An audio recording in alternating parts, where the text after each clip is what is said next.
What's up, guys?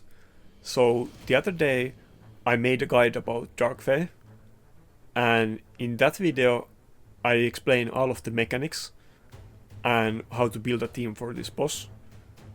You don't need any of these specific champions that I'm using in this team, but this video is just a showcase of my exact team and the builds. And my team is a bit of like speed variation or flex version of this team, and you could do it with 2 or 3 allures, and you could get higher win rate with worse gear, though your fights will be a lot slower than mine. Like, even though my team had many losses, it only took me 20 minutes to do all of the keys that I did on the boss, and I missed the first day of the rotation, so this was like my first time killing the boss in this rotation.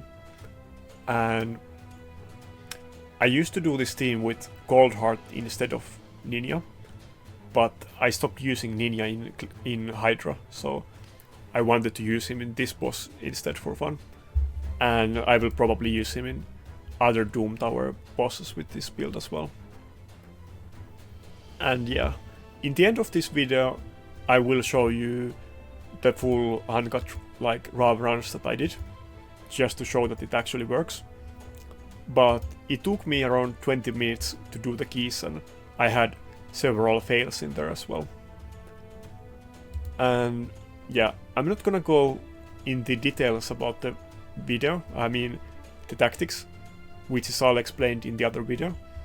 But you need the nuker to be faster than 250 speed, and you can also get 18 speed from Whirlwind of the Death Mastery, and then you can get another like 20 to 30 speed from Speed Aura if you use one of those champions.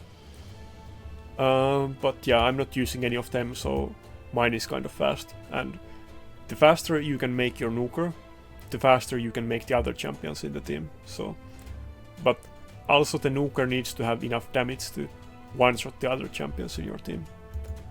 And you could even remove accessories from your other champions if you have a hard time doing that.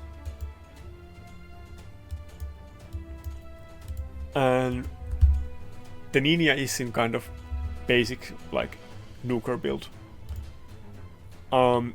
If you have Relentless set, is gonna be better than Savage, but me personally, let me show you, I don't really go for the tournaments because other people care about them more, and PvE isn't really my priority in this game, so I just let them have them. Like, I'm not even trying to win the tag team tournaments unless like literally nobody's trying to win it and they're giving it to me for free. So I have very little Relentless and it's not very good, so I'm not using it. But if you're going for speed runs, you basically want triple refresh accessories with Relentless set on all of your HP scaling nukers. And yeah, this is my Royal Guard. Basic nuker masteries for PvE and double refresh. I wouldn't put my best gear for your Dark Fae team unless you have to. Like, I would save your best gear for Arena. And that same would go for like soul essences. I wouldn't buy them with tokens. But if you happen to get souls, the best possible setup is that you have one champion with Brimstone for Smite, then you have another champion in Soul Reap, and then you have 3 champions in Phantom Touch. If you're going for the highest possible speed runs, then that's the setup that you should use. Because the damage is capped on the boss, or like all of the bosses, I guess, and you can very easily do that with HP scaling nukers. And yeah, actually my Allure and Gold Heart builds are actually both bad, so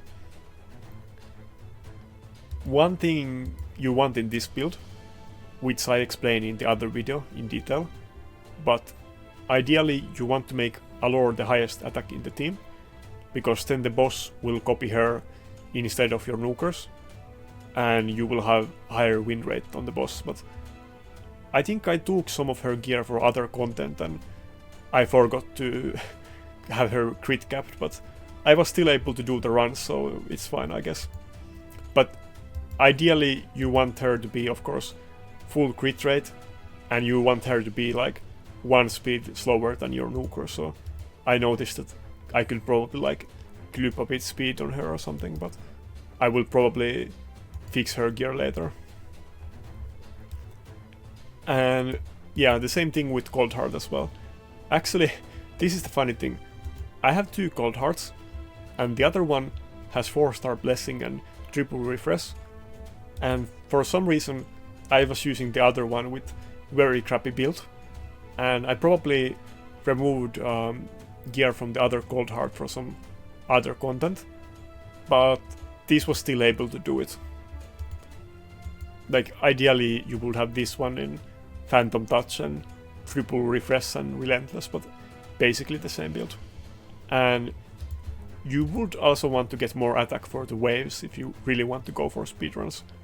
But if you just want to get the boss done and you're not trying to go for any like flex runs, you would just want to have like as much turn meter reduction as possible. Like, you can run multiple allures just to be able to get the boss done.